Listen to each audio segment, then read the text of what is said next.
seigneur du petit pays.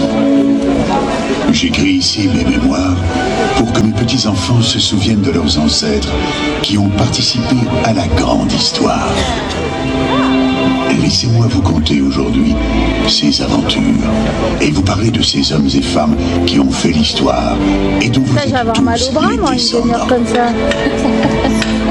Pendant plus de 400 ans, les souverains des royaumes chrétiens tentèrent de chasser les morts d'Espagne. Cette longue lutte s'appelle la Reconquista. Georges d'Andilly, dit le Pieux, mon ancêtre, en route pour un pèlerinage à Saint-Jacques-de-Compostelle, passa 5 ans avec ses troupes en Ibérie, à l'autre bout de l'Europe, pour défendre les chrétiens. Après de bien longs combats, et ayant expié ses fautes, il voulut revoir sa famille. Il marcha longtemps à travers vallées et montagnes, et arriva épuisé, affamé, chez lui, ici, à Andilly.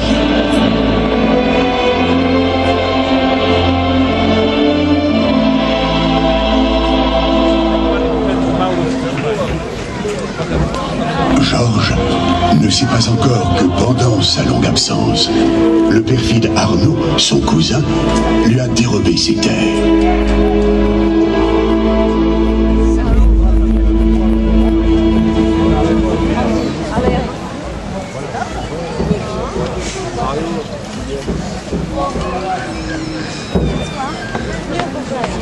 Montre-toi, Arnaud!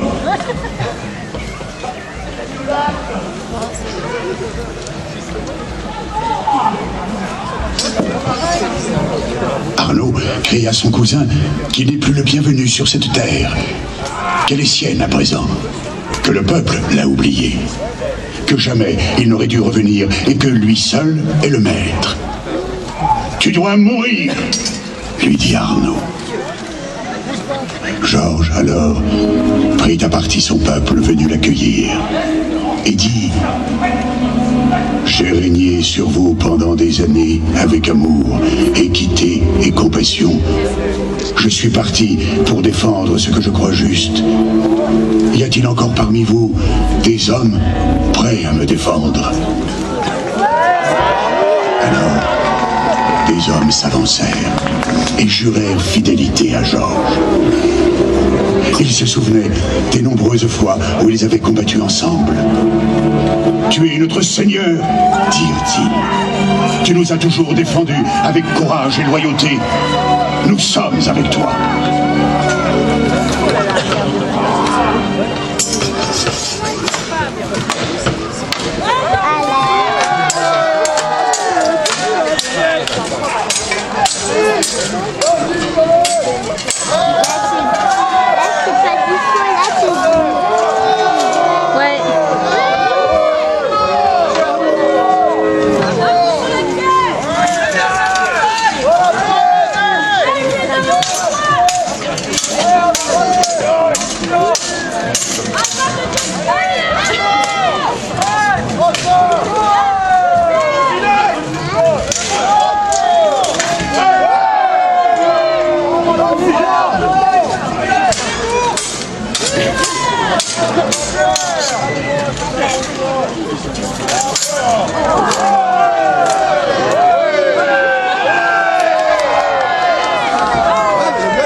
encore debout, tonton? Je ne vois pas. Ouais, je sais, mais je filme en même temps. Oh là là. Oh, il est tombé à terre.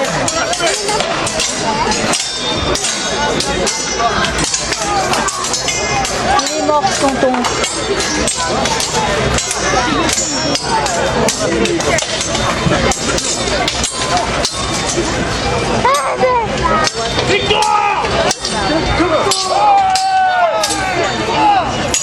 Merci, mon peuple, s'écria mon aïeul. Cette terre est autant vôtre que mienne. Je continuerai jusqu'à mon dernier souffle à défendre ce pays. Et je vous promets que mes descendants feront de même.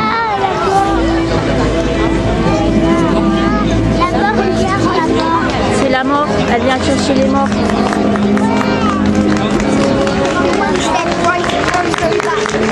Debout les morts.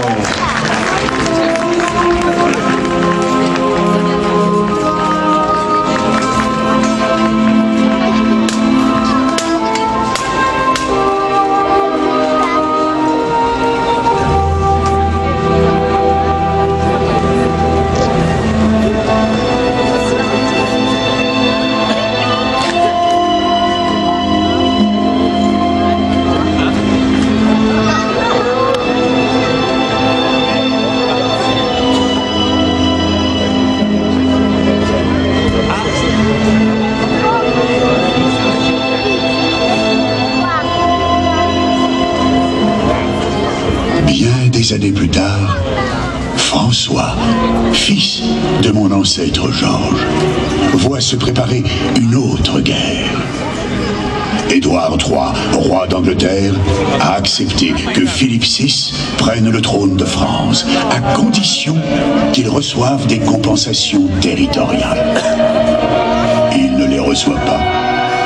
Il déclare la guerre. Souvenez-vous, je vous parle de la guerre de 100 ans.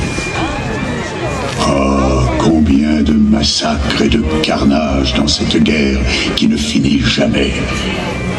Mais regardez plutôt. Les Anglais, en fuite, poursuivis par l'armée française, font halte et préparent une bataille décisive. Nous sommes près d'un petit village du nord de la France qui porte le nom d'Azincourt. Voici nos deux adversaires. D'un côté, moins de 10 000 Anglais, fatigués, mal nourris et malades, mais disciplinés et bien entraînés. De l'autre, une armée française, 4 fois plus nombreuse, des hommes prêts à en découdre et à chasser l'envahisseur de France. Mais l'indiscipline gagne les rangs des seigneurs français. Ils préparent une charge de cavalerie. Ils sont si sûrs de leur victoire. L'armée anglaise possède une arme redoutable, le mythique longbow. C'est un arc de guerre capable d'envoyer des flèches à plus de 300 mètres et décimer une charge de cavalerie. Les archers sont prêts au combat. François fait partie des troupes françaises à pied qui doivent protéger le camp et empêcher toute incursion des troupes anglaises qui tenteraient de prendre le camp français à revers. Et tout à coup, le ciel s'assombrit. Et là, non, mais une pluie de flèches qui s'abat sur l'armée française.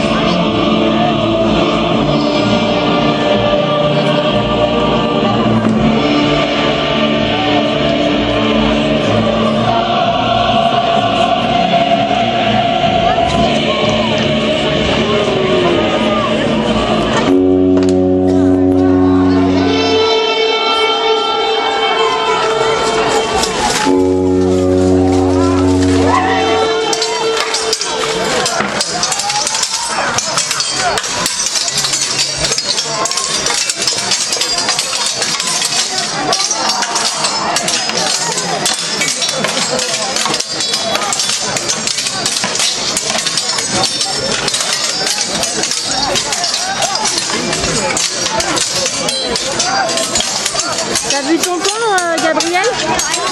Il est en face tout là-bas, avec la personne habillée en bleu. Là, j'arrive pas à lui monter, parce qu'en même temps... Là-bas. Juste devant toi. En marron. Là, devant, tu vois la personne? Devant toi. Là-bas, là-bas. Où il se bat avec la personne habillée en bleu, avec Damien. Il est revivant, donc. Non, c'est d'abord, il y a des morts, des blessés.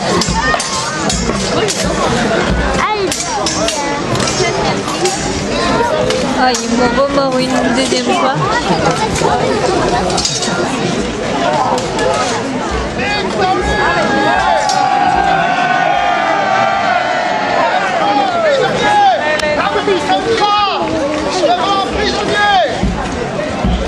Écoutez-moi les Français, vous ne savez pas vous battre. On va vous montrer nous ce qu'on fait les Anglais.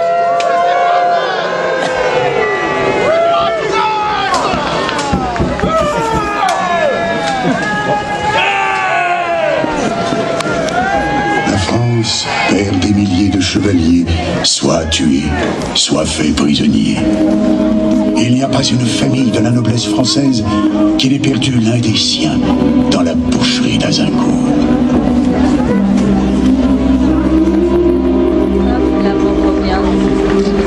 Debout les morts.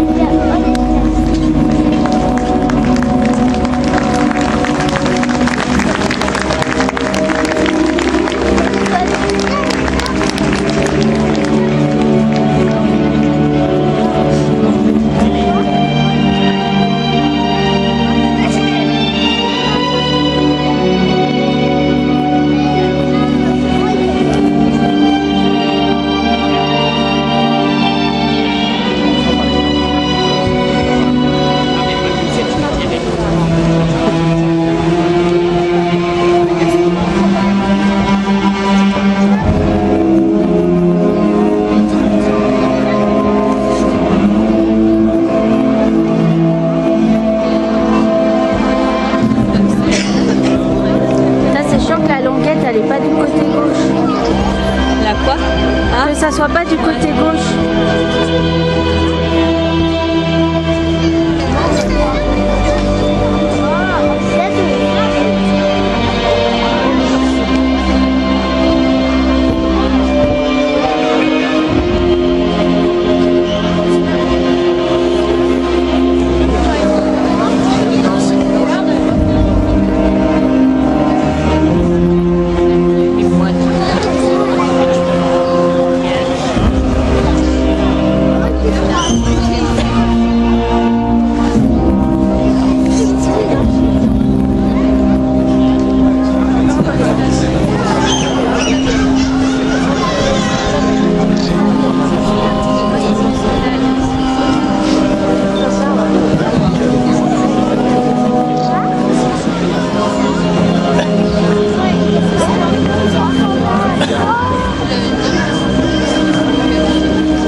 Mon aïeul François a donné sa vie pour que la paix règne en France.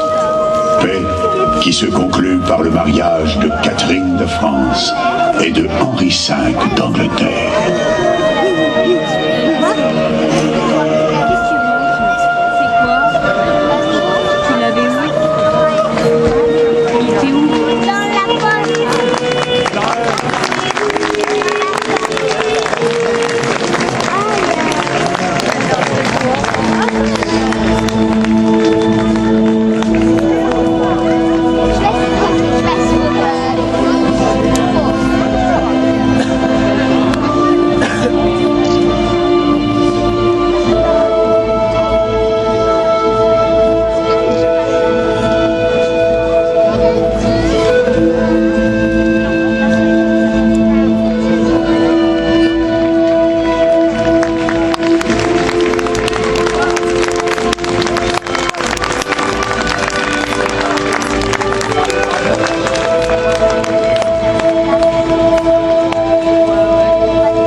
Et les puissants de France, par leur ambition démesurée, ne font que précipiter le désastre qui approche.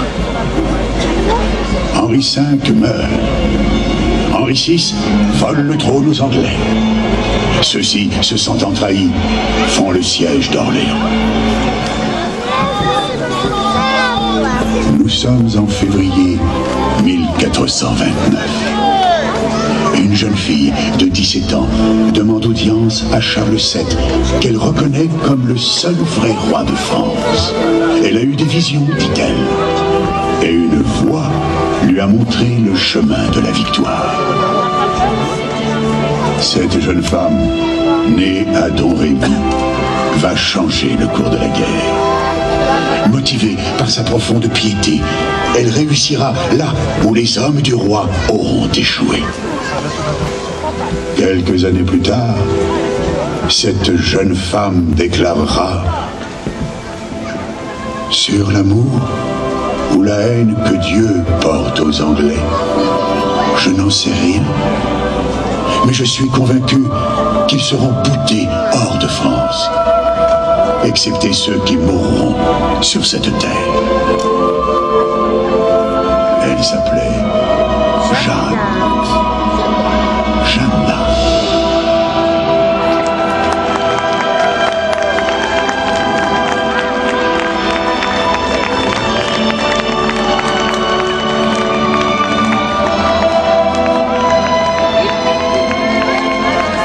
Non, c'est une fille, c'est Jeanne d'Arc. Tu connais pas Jeanne d'Arc?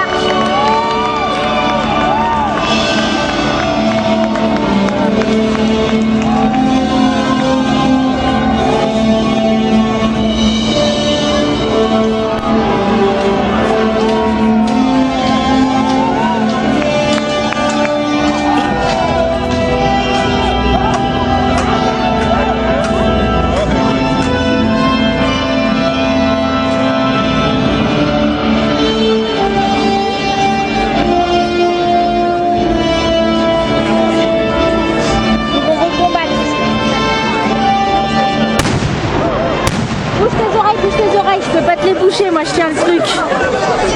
Bouge tes oreilles, ouvre la bouche. Tu bouges, Gabriel? Bouge tes oreilles et ouvre la bouche.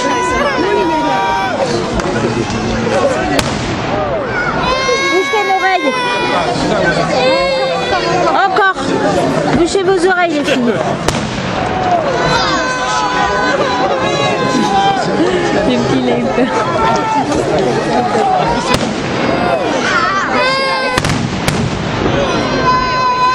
Tu bouges, Gabriel?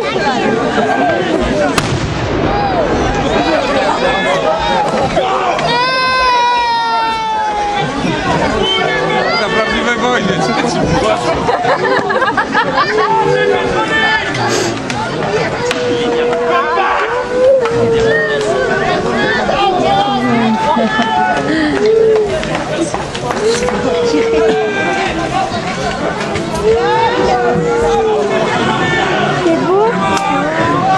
Non, non, Pas encore. Il n'y a pas eu le drapeau.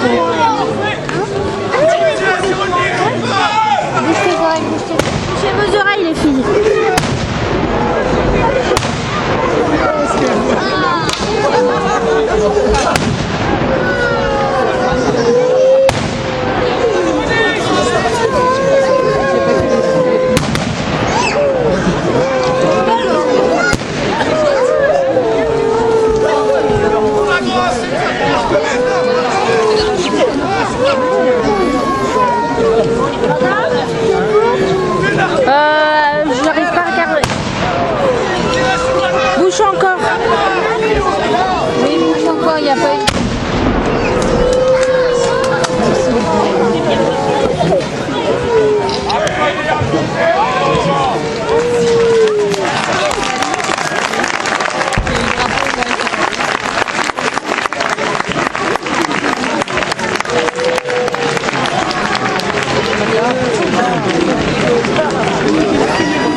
Les combattants sont épuisés.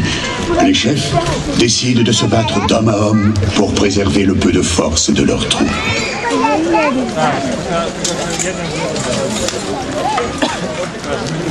D'un coup, il y a le soleil.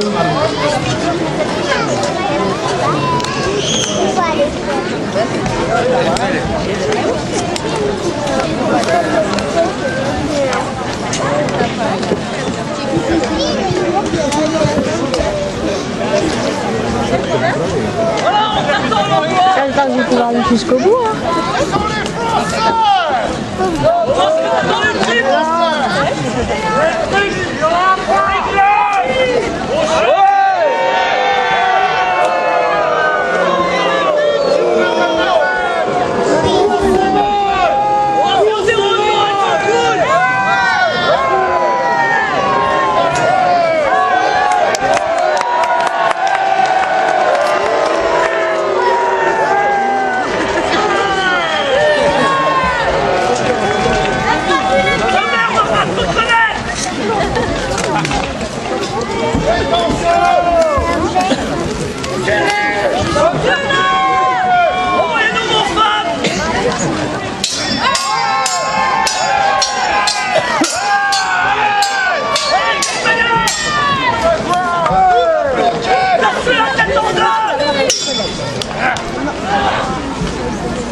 Oui.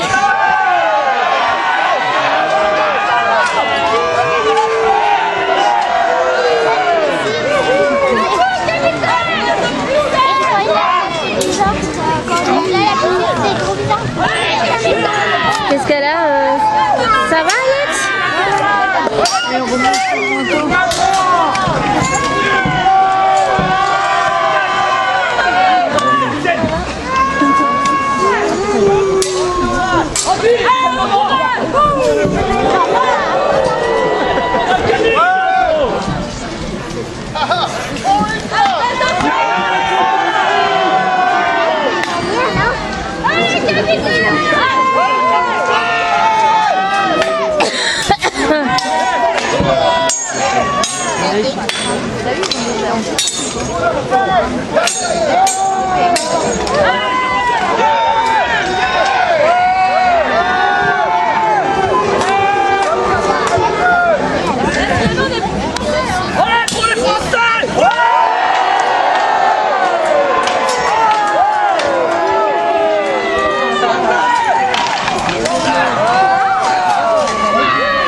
5 mois de combats féroces, et voilà Charles VII sur le trône de France.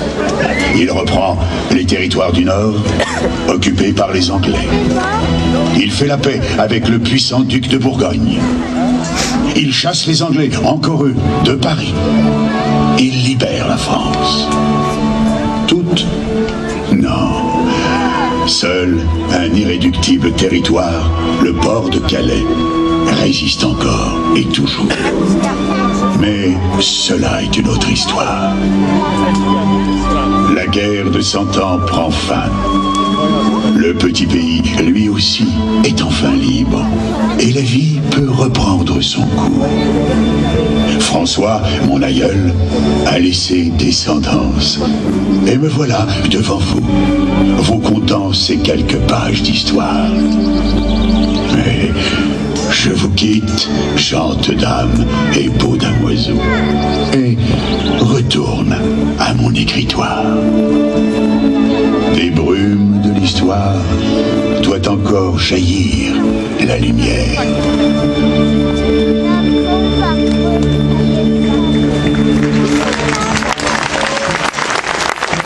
Eh bien, je crois qu'on peut faire une véritable ovation à tous ces chevaliers, hommes d'armes, archers, artilleurs et couturiers qui ont reconstitué pour vous ces quelques grandes pages de notre histoire. Un grand bravo, un grand merci à eux, sous vos encouragements et vos applaudissements.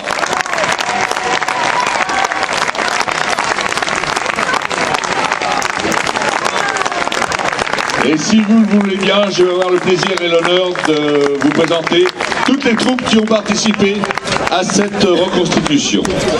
Parmi eux, il y avait les archers du Genevois, les archers de Sabodia, miliciens Genevae, Terre Sombre, l'Ardente Épée, l'escrime d'Annemasse, l'Herpaille Saint-Martin, Bram Farine, Persemaille,